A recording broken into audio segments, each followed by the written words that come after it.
Malaki ang gampanin ng puno tulad na sa panahon ng tag-ulan. Pero makikita natin na isa lamang ang punong ito sa pinutol at tinanggal dito sa kahabaan ng Quirino Avenue sa Maynila.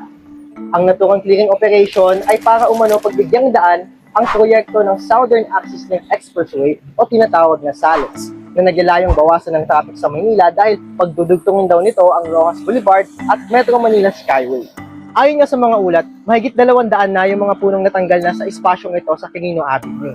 At yung mga natitira pang 300 ay markado na nila ng numero kung saan tatanggalin na nila sa mga susunod. Katulad na lamang ng punong ito na minarkahan na nila na pang 81 sa listahan kung saan tatanggalin na nila sa mga susunod pa. Sa paglalakad-lakad ko nga ay napansin ko rin na kasalukuyan nang naalis yung mga puno at naipatag na yung gitnang bahagi ng kalsada. Kaya naman nagtanong-tanong ako sa mga residente kung ano yung reaksyon nila sa mga operasyong ito. Grabe rin yung perwisyo sa amin dito mga nagtitinda eh. Kasi nung pag ganyang mga taginit lalo, na pinakalilim namin. Sobrang nakakapanginayang pag natanggal talaga lahat. Kasi nakakasilong po kami ng mainit, minsan kahit maambon, nakakatulog po. Pero bukod sa reaksyon ng mga residente, umani ito ng batikos at kritisismo mula sa magkakaibang grupo. Pero balikan muna natin ang mga nangyari magmula nang mag-umpisa ang proyekto. Ang Southern Axis Link Expressway o SALEX ay isang public-private partnership project ng San Miguel Corporation at Philippine National Construction Corporation kung saan aabot sa halos 4 na kilometrong haba ang sasailalim sa clearing operation para masimulan ang konstruksyon ng proyekto na magkukonekta sa Metro Manila Skyway Stage 3. Noong June 2025, nagumpisang inaprubahan ng Department of Environment and Natural Resources ang Environmental Compliance Certificate na isinumitay ng SMC para sa proyekto. At noong March 2026, naglabas naman ng permiso ang ahensya na pinapayagan na nito ang tree cutting at earth balling sa tinatayang aabot sa 617 trees sa kalsada ng Quirino Avenue at Rojas Boulevard.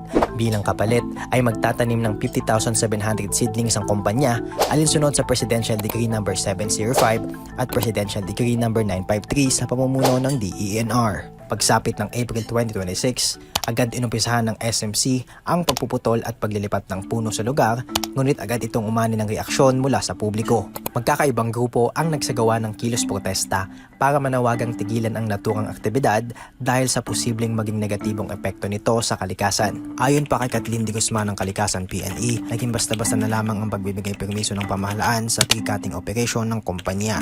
Aniya hindi umano agad mapapalitan ang mga punong dekada ng nanilbihan para ibisan ng init sa mga urban areas.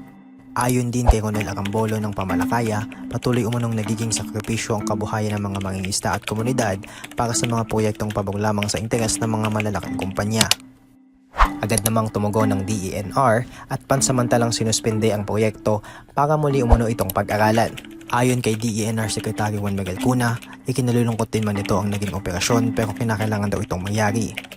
Pero nagpatuloy ang usapin hinggil sa issue. Ilang mga estudyante, environmental at heritage groups ang nagpakita ng pagsalungat sa proyekto.